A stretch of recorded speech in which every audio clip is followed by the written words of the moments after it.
चूल्हा मिट्टी का, मिट्टी तालाब की, तालाब ठाकुर की। भूख रोटी की, रोटी बाजरे की, बाजरा खेत का, खेत ठाकुर का। बैल ठाकुर का, हल ठाकुर का, हल की मूठ पर हथेली अपनी। फसल ठाकुर की, कुआं ठाकुर का, पानी ठाकुर का, खेत खलियान ठाकुर के, गली मोहल्ले ठाकुर के। फिर अपने क्या, गांव, शहर, देश, क्या है हम लोगों का?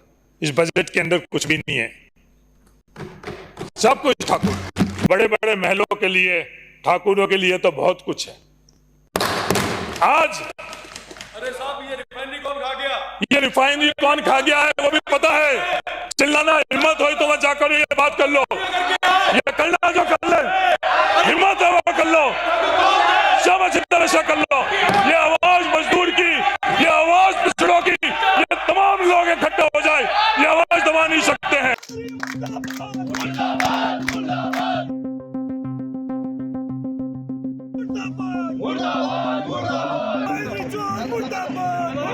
पूर्व मंत्री और बायतू के विधायक हरीश चौधरी ने सपने में भी नहीं सोचा होगा कि विधानसभा में उनके मुंह से ठाकुरों को लेकर जो कविता निकली थी उसका अंजाम भी इतना बुरा हो सकता है।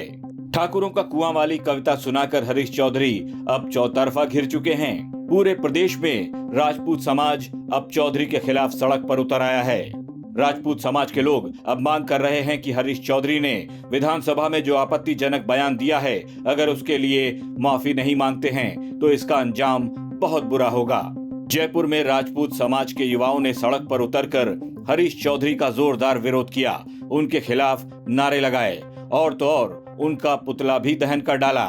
एक जातिवादी नेता हरीश चौधरी ने विधानसभा में राजपूत समाज और ठाकुर समाज के लिए जो तथाकथित वर्ड यूज किए हैं, उसके लिए हम सर्व समाज में रोष है। खातीपुरा एरिया के और आसपास के एरिया के राजपूत बाहुल्य क्षेत्र होने की वजह से यहाँ के लोगों में 2 दिन से गहरा रोष है। आज उसका सांकेतिक विरोध प्रदर्शन है। हरीश चौधरी ने सिर्फ एक अपना वोट बैंक मजबूत बनाने के लिए पूरे ठाकुर समुदाय जिन्होंने देश में आज तक त्याग करते हैं, उनके खिलाफ गलत और घटिया शब्दों का यूज किया है। अपना वोट बैंक बनाने के लिए, पर्टिकुलर एक जाति को खुश करने के लिए इन्होंने जो ठाकुरों के लिए एक कविता सुनाई, ठाकुर का कुआं, उसमें इनको ये पता नहीं कि आज तक जब से देश आजाद हुआ उससे पहले से लेकर अभी तक आज तक राजपूत समाज ने देश में त्याग ही किया है, सर्वस्व त्याग कर दिया।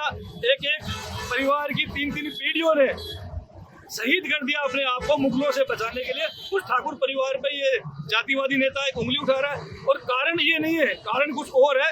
ये 2 समुदाय के बीच वैमनस्यता पैदा करना चाहते हैं।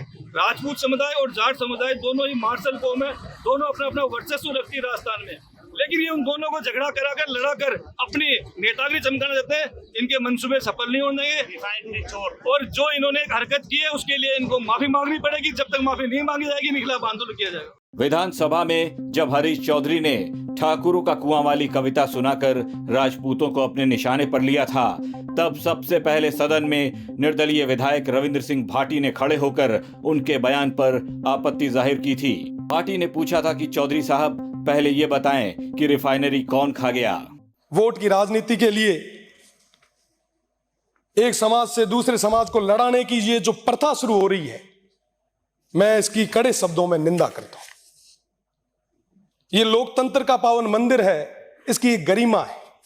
मैं सबसे छोटा हूं, यहां तमाम जितने भी मेरे बड़े भाई बैठे हैं, मैं माफी चाहूंगा अगर किसी को कुछ बुरा लगे तो। ये सब चीजें जब हम देखते हैं या हमारी आने वाली पीढ़ी देखती है, जब युवा साथी देखते हैं जो बाहर बैठे बड़ी उम्मीद लगा रहे हैं, वो प्रदेश की तमाम जनता जो सोच रही है कि साहब अंदर बैठे हुए जनप्रतिनिधि कुछ अच्छी बात करेंगे, हमारे इस प्रदेश की बात करेंगे, यहां के विकास की बात करेंगे, जब ये चीजें सुनते हैं तो आप सोचो कि उन पे क्या गुजरती हो। जब ये सदन चलता है तो 10-10 किलोमीटर तक बैरिकेडिंग होती है कि माननीय सदस्य अंदर बैठ के इस प्रदेश के मुद्दों पे बात कर रहे हैं, चर्चाएं कर रहे हैं। पर आज के समय में क्या हो रहा है? थोड़ी देर पहले बात जो किलों की चल रही थी, महलों की चल रही थी, मैं कहना चाहूंगा कि ये किले, ये महल, ये शौर्य और गाथा के प्रतीक है। ये किले, ये महल अर्पण, समर्पण और तर्पण के प्रतीक है। ये किले और महल जब कभी मुगल आक्रांताओं के हमले हुआ करते थे तो हमारे बहन बेटियों की इज्जत बचाने के लिए ये किले और महल काम आया करते थे। ये किले मुश्किल में उन शरणागतों को शरण देने के लिए काम आया करते थे। साहब, राजस्थान की जब बात की जाती है तो कहा जाता है कि बिल्कुल पग पग सूरा देवली, पग पग सतिया थान, मन डर पे डग मेलता, रंग है राजस्थान। ऐसा राजस्थान है मेरा, ऐसा रंग रंगीला, ऐसा हरियाला, ऐसा अपनापन, भाईचारे, ऐसे प्रेम वाला मेरा राजस्थान है। पर राजस्थान की उसी विधानसभा में जब ऐसी बातें होने लग जाए तो हम सभी के लिए ये पीड़ा की बात है। मैं कोई छोटी बात नहीं करूंगा, मैं छोटा जरूर हूं, पर अब मेरा ये नैतिक धर्म है, मेरी ये जिम्मेदारी है। मैं कहना चाहूंगा उन तमाम लोगों को कि इस सदन की एक गरिमा है, हम सभी की नैतिक धर्म है, नैतिक जिम्मेदारी है कि इस सदन की गरिमा को हम बनाए रखें। कोई भी किसी भी जाति से हो, धर्म से हो, हमें सभी का सम्मान करना है। श्री राम साहब, हमें ये सिखाया गया है। हरीश चौधरी ने सदन में जो कुछ भी बोला उसके बाद से ही वो राजपूत समाज के निशाने पर आ गए हैं। श्री राष्ट्रीय राजपूत करणी सेना की कार्यकारी अध्यक्ष शीला शेखावत ने भी विधायक चौधरी को खुली धमकी दी है। उन्होंने कहा है कि अगर अपनी इस हरकत के लिए माफी नहीं मांगी तो अंजाम बहुत बुरा होगा। सुधर जाओ भाई, सुधर जाओ। विधायक हो, सीएम नहीं हो।